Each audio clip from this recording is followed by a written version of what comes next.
I request everybody to stand and pray. Herbert, lead the prayer. Okay, amen. Okay, good morning, class. Okay, you may take your seats. And first, let us check your attendance. Herbert, Jay, Ivy, Donald, Maricel, Arthur.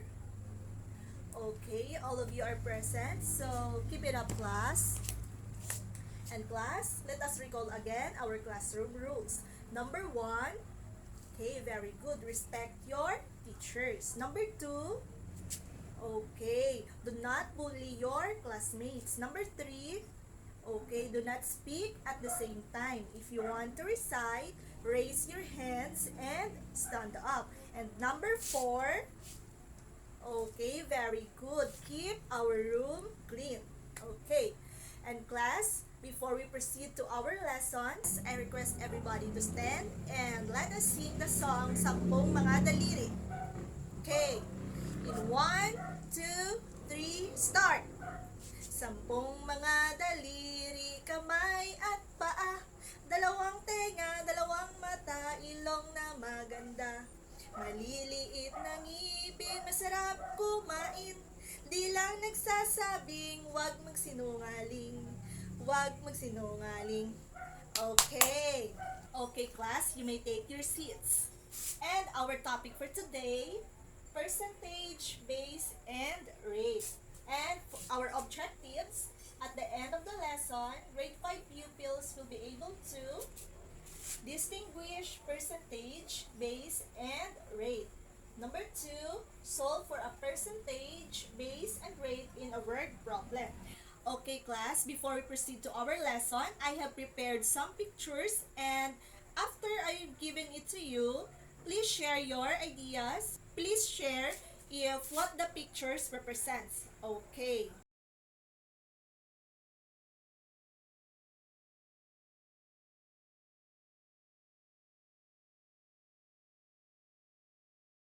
Okay, class. The picture is in the mall or supermarket. Okay. Have you been in the mall or supermarket? Okay. If you're going with your parents, what are they going to buy? Okay, shoes, groceries, t-shirts. Okay. Are they having a discounts? Oh, that's good. Okay, class, to understand well our lesson, I have prepared here some examples. Okay, and you will be able to distinguish whether in their statement is the base, rate, and percentage. Okay, class? Okay, class? Did you ever know where the percentage, base, and rate here? Not yet? Oh, it's not hard, class. Later on, you will be able to know to find and solve the missing term. And I will discuss it to you so that you will be able to solve and distinguish in a statement where is the percentage, base, and rate. Okay, class, for your understanding, percentage, class, is a part of portion of the base. And percentage usually beside of the word is. And here in our example, beside of is 75 and 50. Therefore, 75 and 50 is the percentage because it is beside the word is. Okay, class? The base is the entire or the original amount and usually comes after the word of. Okay, here in our example, the base here is the 300 and 200 because 300 and 200 is comes after the word of. Okay, class? Rate, class, is also called percent, which has a percent sign. We will be able to rate in a statement like this, class. This is what we call the rate because it has a percent sign. Okay, class, and now I will show to you how to solve the missing term. Okay, class, before we are going to solve for the missing term, we have here a formula. Okay, class, P represents for percentage, R for rate, and B for base. Okay, class, if the missing term is the percentage, we will just cover the letter P and we will multiply the rate to the base, and this will be like this. percentage is equals to rate times base. And if the missing term is the rate, we will just cover it and we will divide the percentage to the base. And this will be like this.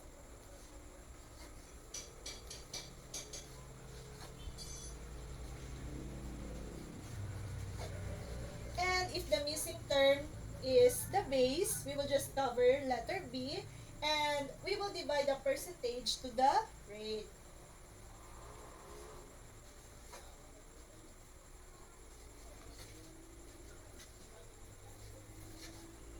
So class, with this formula, we will easily solve to find the missing term.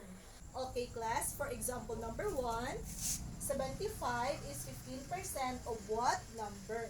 Remember class, that percentage is beside the word is. And here 75 beside the word is, therefore this is our percentage. And 15% is our rate because it has a percent sign. And we are looking for, very good, the base. And we will going to solve it. Okay. Our formula is base is equals to percentage divided by rate. Okay.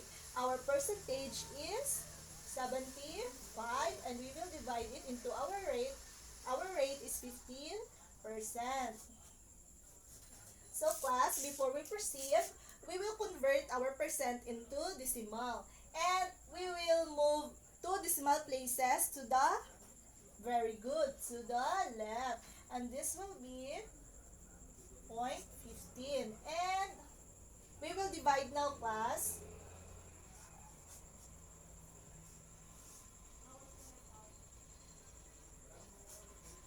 Okay class, since this is a decimal, we will make it into a whole number and we will move to the right 2 decimal places.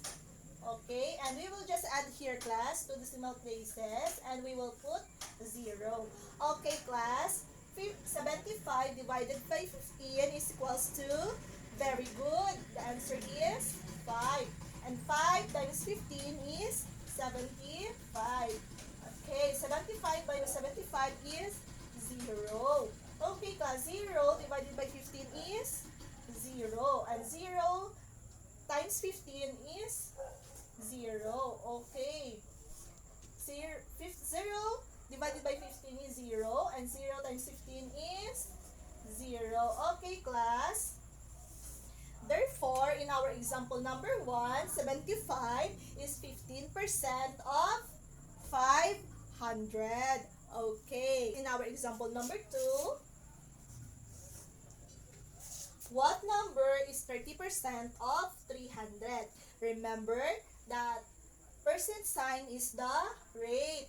And comes after the word of is the, very good, the base. And we are looking for, since this is beside the word is, and we are looking for the percentage. Okay class, our formula for percentage is rate times the base. Okay, percentage is equals to rate times base. Okay class, our rate is, very good, 30%. And our base is, very good, 300. And class, we will not able again to continue and we will just need to convert it into decimal places. And the point will be right here and we will move 2 decimal places to the left. And this will be 0.30 times 300. And we will be able to continue now class. This will be 300 times 0.30. Okay, we will just bring down 0. 3 times 0 is equals to 0. 3 times 0 is equals to 0. And 3 times 3 is 9. And since class, we have a decimal here, we will move 2 decimal places to the left. And our answer is 90. Therefore class, 90 is 30% of 300. Understood? for our example number 3. What percent of 200 is 50? Okay, remember that comes after the word of is our base. And our base is 200. And beside the word is the very good, the percentage. And we are looking for the percent or the rate. And our formula for the rate is equals to percentage divided by the base. Okay. Our percentage is 50 and our base is 200. Very good. And now, we will divide 50 to 200. Okay, class, we are not able to divide 50 to 200 and we will add the decimal and add 0. Okay, 500 divided by 200 is equals to, very good, 2. And 2 times 200 is 400. Okay.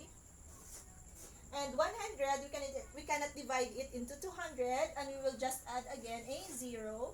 Okay, we will bring down the 0. And 1000 divided by 200 is equals to, very good, 5. And 5 times 200 is equals to, very good, 1000. Okay, class. Since we are looking for the rate and it must have a percent sign, our answer is 0.25 in a decimal form and we will convert it into percent. And we will move two decimal places to the right. 1, 2, and this will be 25%. Therefore, class, 25% of 200 is 50. Okay, class, since it is already clear to you, I have here a given statement and I will let you to distinguish what is the missing term in the statement. Okay, for number 1, J, answer the statement number 1. What is the missing term here? 120 is 60% of what number? So what is the missing term?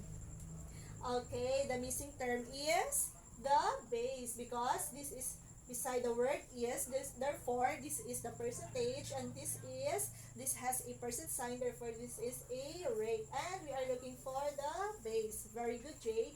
For number 2, okay, Herbert, what percent of 350 is 70? What is the missing term here?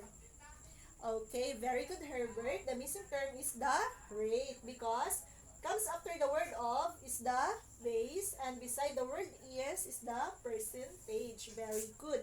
And okay, Joanna, for number 3, what number is 10% of 100? What is the missing term here? Okay, the missing term is the what? Very good, the percentage because we have here a comes after the word of is the base. Very good, and we are looking for percentage. Okay, very good, class. Okay, class, since it is already clear to you, I have a question. What is percentage again? Okay, how about the base? Okay, and how about the rate? Okay, very good, class. Percentage is a part or a portion of the base and usually beside the word is. And the base is the entire or the original amount and usually comes after the word of. And the rate is also a percent which has a percent sign. Okay, very good, class. Since it is already clear to you, who among of you are willing to solve here on the board? Okay, Herbert. Okay, Donald. Arthur. Okay, come here in the front and solve it and let us see if your answer is correct. Okay, class. The answer of Herbert, Donald, and Jay is correct.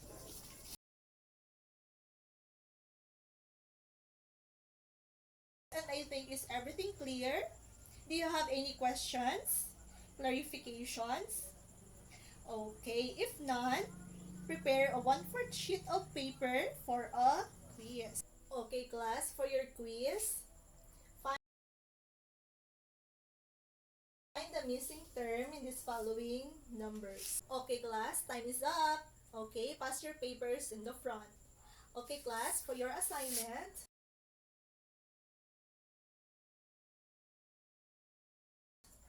I have 5 word problems here and write it in your assignment notebook. Okay, class, that's all for today. Thank you and goodbye.